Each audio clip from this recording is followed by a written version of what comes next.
S, வணக்கம் தமிழ்நாடு. அலைகடலா திரண்டு வந்த தமிழ்நாடு மக்கள் அனைவருக்கும் என்னுடைய மாலை வணக்கம். ரொம்ப ரொம்ப ரொம்ப சந்தோஷம். இன்னைக்கு மதுரையில கல்லறைகள் ஆற்றில் இறங்கும் போது எப்படி திருவிழா நடக்குமோ அதே மாதிரி மைலேஜ் ஸ்டைலோட கல்லறைகள் இன்னைக்கு வந்தப்போ அந்த திருவிழா நடந்துட்டு இருக்கு. ரொம்ப ரொம்ப சந்தோஷம். நம்முடைய மதிப்புக்குரிய ரெஸ்பெக்டட் சிஓ சார் சொன்னாரு, நாங்க வரும்போது ஒன்னாதான் வந்தப்ப சார் சொன்னாரு, என்ன வெயில் சார் இது. நேத்து இதே மதுரையில இந்த இடத்துல காத்து புயல் மழை வர மாதிரி இருந்துச்சு. இன்னைக்கு வந்து இறங்கி பார்த்த போது கத்திரி வெயில், வரலாறு பார்க்காத வெயில் இன்னைக்கு. அப்படி பார்த்த போது அந்த வெயில 10 மணியில இருந்து உட்கார்ந்து இருக்கீங்க இந்த கிரவுண்டுக்குள்ள. கண்டிப்பா உங்களுக்கு ஹேட்ஸ் ஆஃப். அந்த பாராட்டுதான் ஆகணும். அந்த கத்திரி வெயில, அந்த அடிக்கிற வெயில அப்படி பேப்பர் வெளியே வச்சா பத்திக்கும். அப்படிப்பட்ட வெயில் இருந்து 10 மணில இருந்து உட்கார்ந்து இருக்கீங்களே, இப்படி டயர்டா உட்காருவாரான்னு கேட்டார் நம்முடைய மதிப்புக்குரிய சிஓ சார். அப்ப நான் சொன்னேன், சார் நம்ம மக்கள் இங்க எல்லாம் வந்த கூட்டம் சிக்கன் பிரியாணிக்கும் கோட்டருக்கு வந்த கூட்டம் கிடையாது. இங்க வந்த கூட்டம் அன்பா பாசமா வந்த கூட்டம், தானா வந்த கூட்டம். சிக்கன் பிரியாணிக்கு கோட்டருக்கு வந்த கூட்டம் கிடையாது. அப்படி வந்த கூட்டம்னா முதல் ஸ்பீச் 1/2 மணி நேரத்திலே அப்புறம் சேர்ந்துட்டு தான் பேசணும். தமிழ்நாட்டில் நிறைய மாநாடு பார்த்திருக்கேன். கடைசியா சீஃப் கெஸ்ட் வரும்போது சேர் மட்டும் தான் இருக்கும்.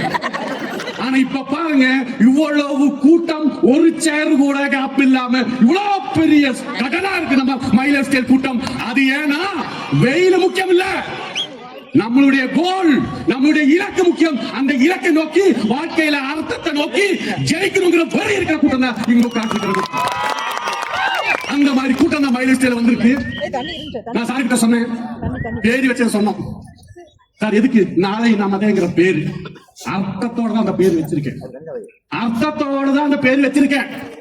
ஏன் நாளை நமதே அப்படின்னா, நாங்க இந்த இண்டஸ்ட்ரி, இந்த டான்ஸ் செல்லிங் இண்டஸ்ட்ரி, இந்த மைலேஜ் ஸ்டைல் பிசினஸ் 12-13 வருஷத்துக்கு முன்னாடி ஸ்டார்ட் பண்ணும்போது தமிழ்நாட்டுல ஒருத்தர் கூட இல்லைங்க. இந்த மாதிரி பிசினஸ் ஸ்டார்ட் பண்ணி 2 பேர் 3 பேர்கிட்ட பிசினஸ் தான் சொன்னோம். யாருமே பிசினஸ் வரல, நக்கல் கிண்டல் கேலி. இன்னைக்கு இதுவரைக்கும் இதா சார் சொன்ன மாதிரி நம்மளுடைய இதுவரைக்கும் உங்களுக்கு டீமுக்கு தான் ப்ரோக்ராம் நடந்திருக்கும். டீம் வைஸா உங்களுக்கு உங்க லீடர்ஸ் ப்ரோக்ராம் வச்சு உங்களுக்கு பாராட்டு ரெகக்னிஷன் கொடுத்து நடந்துட்டு இருக்கு. இன்னைக்கு தான் முதலாக நம்மளுடைய கம்பெனியே நேரடியா வந்து உங்களுக்கு பாராட்டு கொடுத்த முதல் ப்ரோக்ராம் தான் இன்னைக்கு ப்ரோக்ராம். ஃபர்ஸ்ட் அமர்க்கலமான ப்ரோக்ராம். சார் சொன்ன மாதிரி, சார் கேரண்டியா சொல்றேன் சார், இந்த மதுரை மண்ணில எல்லா லீடர்ஸ் சொன்னாங்க, இப்ப மைலேஜ் ஸ்டைலுக்கு போட்டி வேற எந்த கம்பெனியே கிடையாது. மைலேஜ் ஸ்டைல் தான் போட்டி. மைலேஜ் ஸ்டைல் போட்டி போட எவனுமே இல்ல, பிறக்கவும் போறது இல்ல, எனக்கும் போகல. இப்ப சொல்றேன், within 6 months, 6 மாசம் சார், 6 மாசத்துல ஆல் இந்தியா லெவல்ல மைலேஜ் ஸ்டைல்ல நம்பர் 1 ஸ்டேட்டா இந்த Tamil Nadu. Within 6 months, Tamil Nadu number 1 state in India. கேரண்டியா சொல்றேன். ஏன்னா சார் சொன்ன மாதிரி நாளை நம்முடைய பேர் வச்ச காரணம் என்னன்னா, இனிமே வேலை வாய்ப்பு சுத்தமா இல்லைங்க. இருக்கிறவனுக்கு பூரா வேலையை விட்டு தூக்கிட்டு இருக்கான். அனைத்து துறையிலும் ஏஐ வந்துருச்சு, ஆர்டிபிஷியல் இன்டெலிஜென்ஸ் வந்துருச்சு, ஜெமினி வந்துருச்சு, அது வந்துருச்சு, இது வந்து ரோபோட்டிக் வந்துருச்சு, டீச்சர்ஸ் இல்ல ரோபோட்டிக் டீச்சர்ஸ் வந்துருச்சு, டிரைவர் இல்லாத கார் வந்துருச்சு, டாக்டர்ஸ் தேவையான ரோபோட்டிக் சர்ஜரி வந்துருச்சு. எல்லா எம்என்சி கம்பெனிக்காரங்களும் வேலை விட்டு தூக்கிக்கிட்டே இருக்கான். எங்கேயுமே வேலை இல்ல, அரசாங்க வேலை கொடுக்க முடியல, இருக்கிற எம்என்சி கம்பெனிக்காரங்க வேலையை விட்டு தூக்கிட்டே இருக்கான். அந்த மாதிரி தூக்கிட்டு இருக்கும் போது இந்தியாவில் ஜனத்தொகை கூடிக்கிட்டே இருக்கு, வேலை இல்லாம போய்கிட்டே இருக்கு, ஜனத்தொகை கூடிக்கிட்டே இருக்கு. அனைத்து மக்களுக்கும் இனிமே இந்தியாவில் நிறைய லைஃப் ஸ்டைல் டிசீஸ் வருது.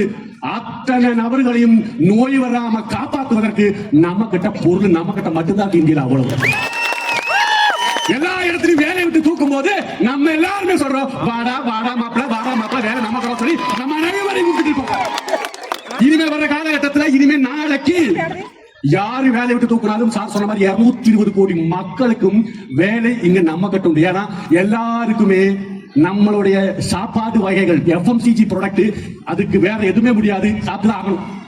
நோய்க்கு ட்ரீட்மெண்ட் ரோபோட்டிக் வந்தா நடக்காது, அதுக்கும் சப்ளிமெண்ட் எடுத்து ஆகணும். இனிமே ஃபியூச்சர்ல வரப்போற உலகம் ஃபுட் சப்ளிமெண்ட், வெல்னஸ், எஃப்எம்சிஜி, அந்த துறை தான் நம்ம கிட்ட இருக்கும்.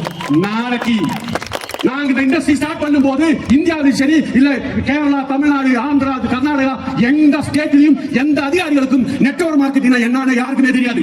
ஆனா இப்ப அரசாங்கத்துக்கும் மினிஸ்டர்ஸுக்கும் எல்லா போலீஸ் டிபார்ட்மெண்டிலும் அனைத்து டிபார்ட்மெண்டிலும் டைரக்ட் செல்லிங் என்னன்னா கிளியரா தெரியும். கவர்மெண்ட்டுக்கு தெரிஞ்சு போச்சு. இனிமே கவர்மெண்ட்டுக்கு வரக்கூடிய டாக்ஸ் மெயினா கிடைக்குது டைரக்ட் செல்லிங்ல இருந்து மட்டும்தான். டைரக்ட் செல்லிங்கோட ஸ்டார்டிங் இனிமே தான். அதுதான் உங்கள்கிட்ட சொல்றேன், இனிமே தான் நம்மளுடைய விளையாட்டை ஆரம்பிக்க போறோம். அதுதான் நாளை நமதே. உங்கள்கிட்ட சொல்றேன், தைரியமா இருந்துங்க, டைட்டா பிடிச்சுக்க, நம்பிக்கையோடு இருந்துக்குங்க. என்னது அதுதான் நாளை. அன்பு மலர்களே நம்பிருங்களே,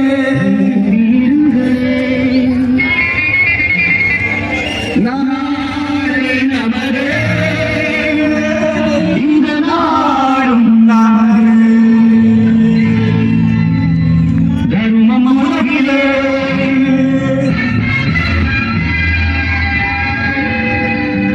இருக்கும் வரையிலே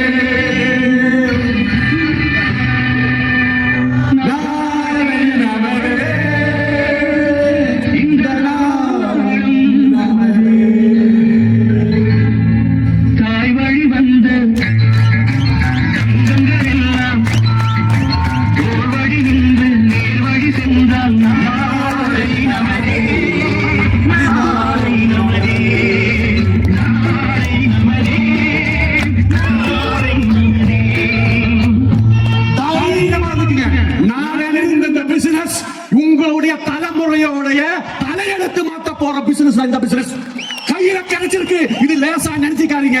இது புரியாதவனுக்கு புதிரா இருக்கலாம், ஆனா புதிர்ச்சவனுக்கு இதுக்குள்ள புதையல் இருக்கு. தோண்ட வேண்டும், ஆழமாக தோண்ட வேண்டும். தோண்டும் போது மண்ணும் சேரும் சளியும் பாறையும் வரும். அதை நீக்கி நீக்கி பாரு, உள்ள தங்கமும் வைரமும் கோடானி கோடி பணமும் தங்கமும் தொட்டி கிடக்கின்றன. தோண்டணும். அதுக்குதான் உங்களோட லீடர்ஸ் லேசங்க முன்னாடி உட்கார்ந்து லீடர்ஸ் லேசா நினைச்சுக்காதீங்க. இருக்கிற லீடர்ஸ் எல்லாமே நீங்க தைரியமா இந்த லீடர்ஸோட கையை டைட்டா பிடிச்சுக்கங்க, டைட்டா தொங்கிக்கங்க. நீங்க பண்ண வேண்டியது நம்மளுடைய சிஎஸ்ஆர் சொன்ன மாதிரி பணம் சம்பாதிக்கணுங்கிற எண்ணத்துல இந்த பிசினஸ் ஸ்டார்ட் பண்ணாதீங்க. பணம் வேணுங்கிற எண்ணத்துல பிசினஸ் பின்னாடி சுத்தாதீங்க. நீங்க ஒரு கோர்ஸ் மாதிரி நினைச்சுக்கங்க, இது ஒரு பயிற்சி மாதிரி நினைச்சுக்கங்க. எப்படி பயிற்சி மாதிரி? ஒரு எம்பிபிஎஸ் போன எப்படி பயிற்சி எடுப்பாங்களோ, ஒரு எம்பிஏ ஸ்டூடண்ட்ஸ் எப்படி பயிற்சி எடுப்பாங்களோ அதே மாதிரி இந்த நெட்வொர்க் மார்க்கெட்டிங் இந்த யூனிவர்சிட்டியில இந்த சிலபஸை கத்துக்குங்க. அந்த சிலபஸை நீங்க கத்துக்கணும். நிறைய பேர் இந்த பிசினஸ் நீங்க வெளியே போய் சுத்தும் போது கேள்விப்படும், நானும் மைனஸ்டர்ஸ் ஆனா எனக்கு ஒன்றும் கிடைக்கலன்னு. ஏன் அவன் சொன்னானா, மேனேஜ்மெண்ட் சரியில்லைன்ட்டு அவனுக்கு ஒண்ணும் கிடைக்கல. மேனேஜ்மெண்ட் முன்னாடி நின்று நீங்க பாத்தீங்க, பொருள் சரியில்லைன்ட்டு அவன் பிசினஸ் நிப்பாட்டுற. யாராவது பொருள் சரியில்லைன்னு உலகத்துல நம்ம பொருள் சரியில்லைன்னு எவனாவது சொல்ல முடியுமா? ஒருபோதும் சொல்ல முடியாது, எவனாலும் சொல்ல முடியாது. லீடர் சரியில்லைன்னு சொல்ல மாட்டான், பிளான் சரியில்லைன்னு சொல்ல மாட்டான். அப்புறம் ஏன் பண்ணலன்னா அவன் சிஸ்டத்துக்குள்ள வரல. இதுக்கு ஒரு மெத்தட் உண்டு, இதுக்கு ஒரு சிஸ்டம் உண்டு. அந்த சிஸ்டத்துக்குள்ள வராதவன் நெட்வொர்க் தான் டெவலப் பண்ணணும். பணம் வேணும் சம்பாதிக்க எண்ணத்தோடு இருக்காதீங்க. நெட்வொர்க் என்ன நெட்வொர்க்? இனிமே வரக்கூடிய காலகட்டத்தில் சொன்ன மாதிரி எலான் மஸ்க் சொல்றான், வேலைக்கு போறவனுக்கு என்னைக்கு வேலைக்கு போகும், எவங்கிட்ட பெரிய நெட்வொர்க் இருக்கோ அவன் தான் பெரிய பணக்காரனா இருப்பான். உங்ககிட்ட சொல்ற நெட்வொர்க் மார்க்கெட்டிங் மீன்ஸ் நல்ல நெட்வொர்க்கை டெவலப் பண்ணிக்கங்க. நல்ல நெட்வொர்க் டெவலப் பண்ணணும். நல்ல ரிலேஷன்ஷிப், அப்பலைன் கிட்ட நல்ல ரிலேஷன்ஷிப், டவுன்லைன் கிட்ட நல்ல ரிலேஷன்ஷிப், அப்பலைன் கிட்ட நல்ல ரிலேஷன்ஷிப், டவுன்லைன் கிட்ட நல்ல ரிலேஷன்ஷிப், ஒற்றுமையா இருந்திருக்கு. வேற எதுவுமே தேவையில்லை. நல்ல ரிலேஷன்ஷிப் தான் நீங்க பிசினஸா மாத்தணும். Convert your relationship into business. நல்ல ஒற்றுமை. அப்படி ரிலேஷன்ஷிப் பண்ணி நான் சொல்றேன், ஒரு எம்பிஏ படிக்கிற மாதிரி, எம்பிபிஎஸ் போற மாதிரி நீங்க இந்த துறையில வந்து சார் சொன்ன மாதிரி நான் உண்மையாக சொல்றேன், 3 வருஷம் கழுதைய மாதிரி உழைக்க வேண்டும். சும்மா கிடைக்குமா? கிடைக்காது. கோடி கிடைக்கும்னா பிசினஸ்ல வந்து சும்மா கோடி கிடைக்கும்னா ஒரு மண்ணாங்கட்டியும் கிடைக்கும். கோடி கிடைக்கும். சும்மா சார் சொன்ன மாதிரி சும்மா உட்காந்துக்கிட்டு ஜிம்ல போய் சேர்ந்துக்கிட்டு ஒரு மாசத்துக்கு அப்புறம் நடக்காது. அப்படி கோடி கிடைக்கும் ஆசைப்பட்டு ரிசல்ட் பண்ண வேண்டாம். அந்த கோடி கிடைக்கும், கடைசியா படுக்க வச்சு போட்டுற கோடி. பணம் கோடி கோடியா வேணும்னா இந்த பிசினஸ்ல கிடைக்கும். 3 வருஷம் கழுதைய மாதிரி உழைச்சா 3 வருஷத்துக்கு பிறகு ராஜா மாதிரி வாழலாம். இது கதை சொல்லல. எதுக்கு இந்த ப்ரோக்ராம் வச்சிருக்குன்னா, நாளை நம்ம இந்த மதுரையில தமிழ்நாடோட சென்டர்ல மதுரையில ஏன் வச்சிருக்குன்னா, உங்க டீம்ல உங்க லீடர்ஸா சொல்லுவாங்க, நாங்க இந்த பிசினஸ் ஸ்டார்ட் பண்ணும்போது என்ன சொல்ல தெரியுமா, மைனர் ஸ்டேட் ஸ்டார்ட் பண்ணும்போது பாம்பே மும்பைல ஒருத்தர் வாங்கிட்டு இருக்காரு, பஞ்சாப்ல ஒருத்தர் வாங்கிட்டு இருக்காரு, ஹரியானால ஒருத்தர் வாங்கிட்டு இருக்காரு அன்னைக்கு சொன்னோம். ஆனா இப்ப உங்க லீடர் சொல்லியிருப்பாங்க, திருநெல்வேலி ஒருத்தர் வாங்குறாரு, நாகர்கோவில் ஒருத்தர் வாங்குறாரு, நாமக்கல் ஒருத்தர் வாங்குறாரு, கரூர் ஒருத்தர் வாங்குறாரு, பட்டுக்கோட்டையில் ஒருத்தர் வாங்குறாரு, மதுரை ஒருத்தர் வாங்குறாரு, கோவில்பட்டி ஒருத்தர் வாங்குறாரு, தஞ்சாவூர்ல வாங்குறாரு, வேலூர்ல வாங்குறாரு, சென்னையில வாங்குறாரு. அதெல்லாம் நீங்க கேள்விதானே பட்டீங்க. உங்க முன்னாடி அந்த ப்ரூஃப காமிக்கிறவங்களுக்காக தான் உங்க முன்னாடி நிப்பாட்டி இருக்கேன். மேடையில நீங்க ஏற்கனவே பார்த்திருப்பீங்க. இங்க மேடையில ஏறினவங்க முன்னாடி உட்கார்ந்து இருக்கவங்க யாருமே பெரிய படிச்சு வந்தவங்க கிடையாது, பெரிய எஜுகேஷன் குவாலிபிகேஷன் கிடையாது. நீங்க கேட்டிருப்பீங்க, 4வது இடம் போயிருக்கேன், நான் டெய்லரா இருந்தேன், பள்ளிக்கூடமே போகல, 5வது போயிருக்கேன், இப்ப வந்ததெல்லாம் பென்ஸ் BMW. திறமை இருக்கிறவன் பிசினஸ்ல திறமை இருக்கிறவன் ஜெயிச்சது இல்ல, மனசு இருக்கிறவன் தான் ஜெயிச்சிருக்கான். உங்க முன்னாடி ப்ரூஃப் அனுப்பாட்டி இருக்கேன். 10-13 வருஷத்துக்கு முன்னாடி நாங்க அந்த பிசினஸ் ஸ்டார்ட் பண்ணும்போது கூலி வேலைக்கு போனவங்க நாங்க எல்லாருமே கூலி வேலையில இருக்கிறீங்க. 5 காசுக்கு வழி இல்லாம ஸ்டார்ட் பண்ணவங்க நாங்க எல்லாம். முன்னாடி உட்கார்ந்து லீடர்ஸ் எல்லாம் கேட்டு பாருங்க. இப்ப கழுதை மாதிரி நாங்க உழைச்சோம். இன்னைக்கு பாருங்க, முன்னாடி ப்ரூஃப் பாருங்க. சைக்கிள் கூட இல்லாதவன் டிரைவரா போனவன் எல்லாமே முன்னாடி பாருங்க 100 கணக்குன்னு பென்ஸ், BMW, ஜாகுவார் முன்னாடி நின்னுட்டு இருக்க. உங்க முன்னாடி ப்ரூஃப் வச்சிருக்கேன்.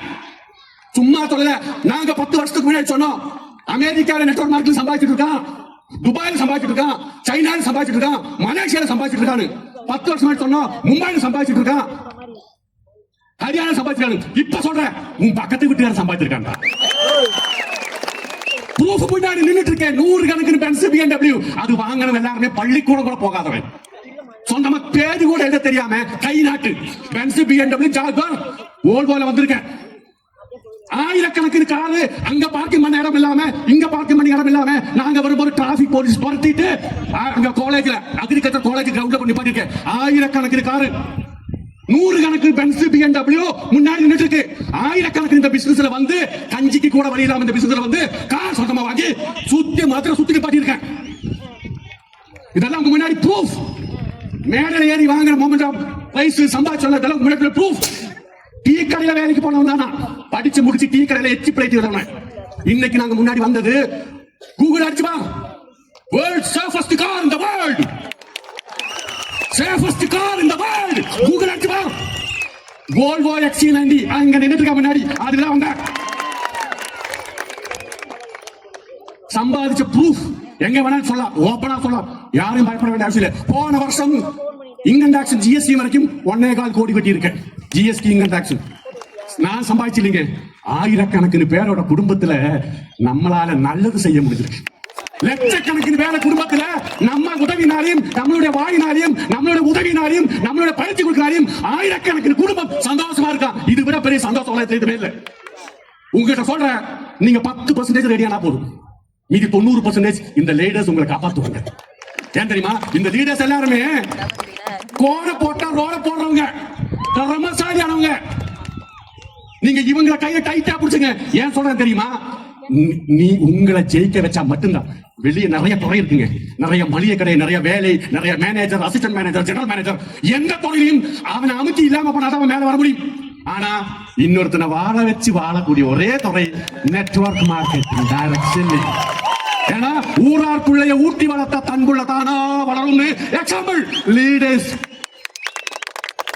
இந்த ஒரு வருஷம் டைம் தர 2026 டிசம்பருக்கு முன்னாடி இங்க இருக்கிற எல்லா RTC லீடர்ஸும் சீலிங் அடிக்க வேண்டும். R you ready? Hello RTC leaders, மத்த எல்லாருமே உங்களோட மீண்டும் நான் சொல்றேன், உண்மையா இருந்துக்குங்க. இதுக்கு ஒரு எத்திக்ஸ் வேணும், டிசிப்ளின் வேணும், நேர்மை வேணும். யாரையும் பொய் சொல்லாமலையும் ஏமாத்தாம பொய் சொல்லாம உண்மையா இருந்து பாருங்க. முதல்ல கஷ்டமா தான் இருக்கும், ஆனா அது அப்புறம் கடவுள் உங்களுக்கு அள்ளி அள்ளி கொடுப்பார். உண்மையா உழைச்சிக்குங்க, உண்மையா இருந்துக்குங்க. நம்ம கம்பெனி சொன்ன மாதிரி இனிமே எப்போ சொல்ற மாதிரி நீங்க இப்போ இங்க இருக்கிற எனக்கு நல்லாவே தெரியும் சார். நீங்க கேட்டீங்களா புதுசா யாரா வந்திருக்குன்னு? சார் இந்த ஹாலுக்குள்ள டிஸ்ட்ரிபியூட்டர்ஸ் இல்லாம ஒரு கெஸ்ட் கூட இல்ல சார். ஸ்ட்ரிக்ட்லி கெஸ்ட் அலௌட் இல்லன்னு தான் சொல்லியிருக்கேன். No guest. கரெக்டா? Hello hello, no guest. எல்லாமே மைலேஜ் ரத்தம். No guest, only distributors. Sir ஒரு வருஷம் போதும் சார். நீங்க ஒரு வருஷத்துக்கு 1 லட்சம் பேர் சொன்னீங்க இல்லையா? 6 மாசத்துல காமிச்சிடுறேன். நீங்க ப்ரோக்ராம் வைக்க ரெடியா? நாங்க 1 லட்சம் பேரை கூட்ட நாங்க ready. Hello, are you ready? Just ரெடினா stand up.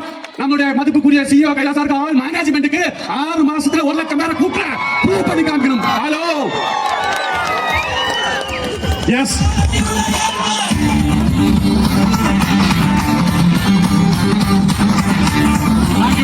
Thank you Thank you so much, sir.